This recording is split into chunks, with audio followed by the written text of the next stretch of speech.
56 years old, 4 retirement accounts, he's got a government pension coming, an employer plan he's been contributing to for 22 years, a self-directed account he opened in 2009 because someone told him it was a good idea, a savings account he calls his retirement backup. He feels covered.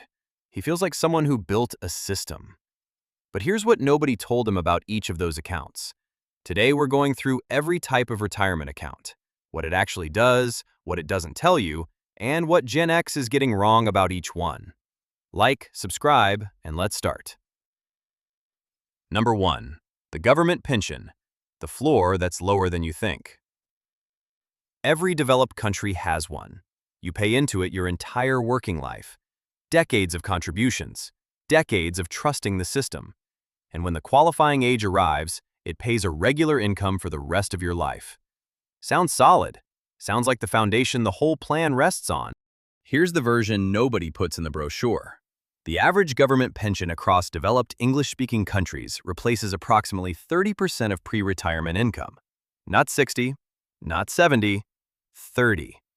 For someone earning $70,000 per year, that's $21,000 annually from the government. That's $1,750 per month. Research consistently shows that maintaining a comfortable standard of living in retirement, not luxury, not extravagance, just comfort, requires approximately 75% of pre-retirement income. On that same $70,000 salary, comfortable means $52,500 per year. The gap? $31,500 every year. That gap doesn't close by itself. It doesn't shrink with time. It grows, because inflation pushes costs up while government pension payments adjust slowly and conservatively. Gen X watched their parents live on government pensions that felt adequate. Those pensions were designed for shorter retirements, lower healthcare costs, different economic conditions. The version Gen X will collect is structurally smaller, relative to what's needed, than anything their parents experienced. The government pension is not a retirement plan. It's a floor that covers roughly 30 cents of every dollar needed for a comfortable retirement. And Gen X has been building their entire plan on top of a floor they never actually measured. But the government pension is at least predictable. What happens inside the employer plan, the account most Gen X people trust most, is something else entirely. Number 2. The employer plan, the account nobody actually read. This one feels safe. The employer contributes, the employee contributes. The money grows inside a professional structure with real funds and real oversight. It's automatic. It's serious. It feels like the adult version of saving for retirement. And somewhere inside that plan, buried in a document nobody requested, is a fee structure. Management fees, administration fees, fund expense ratios. Costs that reduce the annual return by anywhere from 0.5% to 1.5%. Deducted before the number ever appears on a statement. Gen X looks at their balance, sees growth, and assumes the system is working as it should. Here's what the fee is actually doing. A $300,000 employer plan portfolio held for 20 years at a 7% annual return with a minimal fee of 0.03%. $1,154,000. The same $300,000, same return, but with a 1% annual fee, well within the range of many employer plans. The result is $962,000. The fee consumed $192,000, silently, across 2 decades, without a single notification.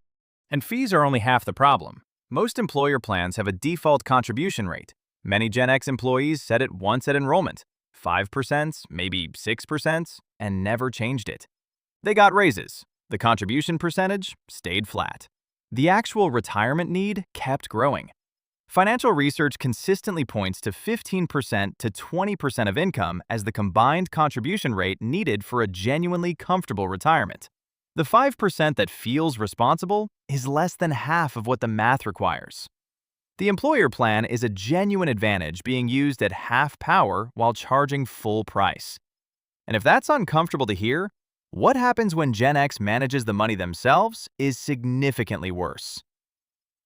Number 3. The self-directed account, the freedom that quietly costs everything. At some point, many Gen X people decided they wanted control. The employer plan felt limiting. The fund options were narrow. They'd done the reading, built the spreadsheets, felt confident. So they opened a personal account, an individual savings plan, a self-managed portfolio, a brokerage account designated for retirement. Freedom felt like the answer. Freedom turned out to be the most expensive decision they made.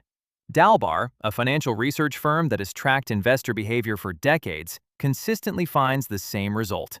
The average self-directed investor earns approximately 3 to 4 percentage points less per year than the market they're invested in. Not because of bad stock picks, not because of bad timing luck, because of entirely predictable human behavior. Buying after markets rise, selling after markets fall, moving to cash when uncertainty arrives, re-entering after the recovery already happened. The math is brutal. A $200,000 self-directed portfolio over 20 years at the historical market return of 7% annually? $774,000. The same $200,000 over 20 years at the 3.5% the average self-directed investor actually achieves after behavioral drag? $398,000. The gap? $376,000.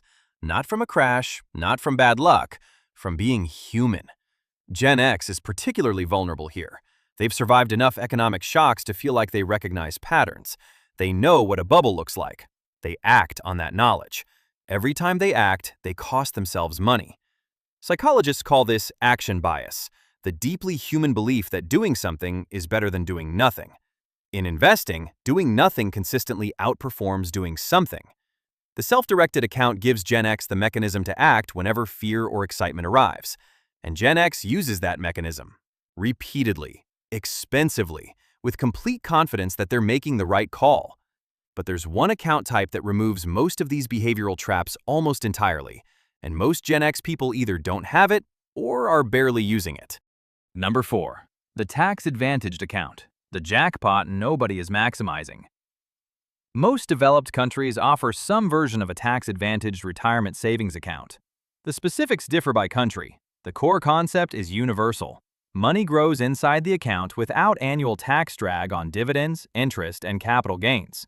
The compounding effect, uninterrupted by yearly taxation, produces significantly larger outcomes than identical investments held in standard taxable accounts. It's one of the rare places in the financial system where the rules genuinely favor the saver, and most Gen X people are leaving most of it on the table. Some contribute the minimum and never increased it. Some use the account for short-term savings instead of long-term investment. Some didn't know the contribution limits had increased significantly over the years. Some assumed their employer plan made the tax-advantaged account redundant. None of those assumptions are correct. For a Gen X person with 12 years remaining before retirement who begins fully utilizing their tax-advantaged account now, maximizing contributions, investing in low-cost index funds, letting compounding work without tax interruption, the difference between partial and full utilization can represent $80,000 to $120,000 in additional retirement income. That money doesn't require a new strategy. It doesn't require market predictions. It doesn't require timing. It requires using a benefit that already exists to the extent that it already allows. Most Gen X people won't do it, not because they can't, because nobody ever sat down and showed them exactly how much they were leaving behind by not doing it. But even with all 4 of these accounts working properly, there's still a version of retirement that Gen X reaches for and rarely understands until it's too late to restructure. Number 5. The real asset strategy, the plan with no exit. Some Gen X people looked at all of the above and made a different decision. They put money into property, into dividend-paying stocks, into a business, into anything that generated real income rather than a balance that required selling to access. Passive income, tangible assets, independence from traditional pension structures. In theory, this is the most powerful retirement strategy available. In practice, most Gen X real asset strategies share one critical flaw: no exit plan. The rental property generates income, but it also generates maintenance requests at inconvenient hours, problem tenants, unexpected capital expenditure, and property tax increases that compound annually. At 67, managing a property portfolio requires energy, attention, and bandwidth that compete directly with the retirement those properties were supposed to fund. Selling triggers capital gains taxes. Holding requires ongoing management. The dividend portfolio looks liquid until healthcare costs arrive suddenly, and the portfolio needs to be drawn down faster than the dividends cover. Selling positions in a down market to cover expenses locks in losses at exactly the wrong moment. The business generates income until the owner wants to stop. Converting a business into retirement capital requires a sale or succession, processes that take years and rarely deliver the price that was expected when the plan was formed. Real assets are genuinely powerful, but without a structured exit plan, built years before retirement, not in the year it becomes necessary, they become wealth that exists on paper and resists conversion into the monthly income that retirement actually runs on. The account nobody told him about. Back to the man at the kitchen table, 56 years old, a government pension that covers 30% of what he needs, an employer plan with 22 years of contributions that nobody maximized, and fees nobody examined. A self-directed account that's been making behavioral decisions for 15 years. A savings account he calls his backup, paying 2% while inflation runs higher. 4 accounts. He built a system. He built 4 separate systems that were never designed to work together. The government pension provides a floor.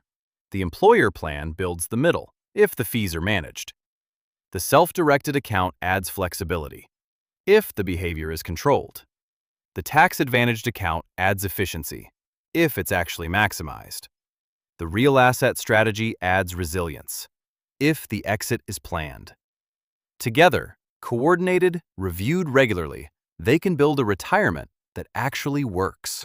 Separately, running in parallel, never examined, never adjusted, they produce something that looks like a plan from the outside and falls short of comfort by the time it matters. The accounts were never the problem. The missing piece was always the same. Someone who explained what each one actually does, what it doesn't do, and what needs to happen between them to make the whole thing work. Now you know. Give me your thoughts in the comments. I'll see you in the next video.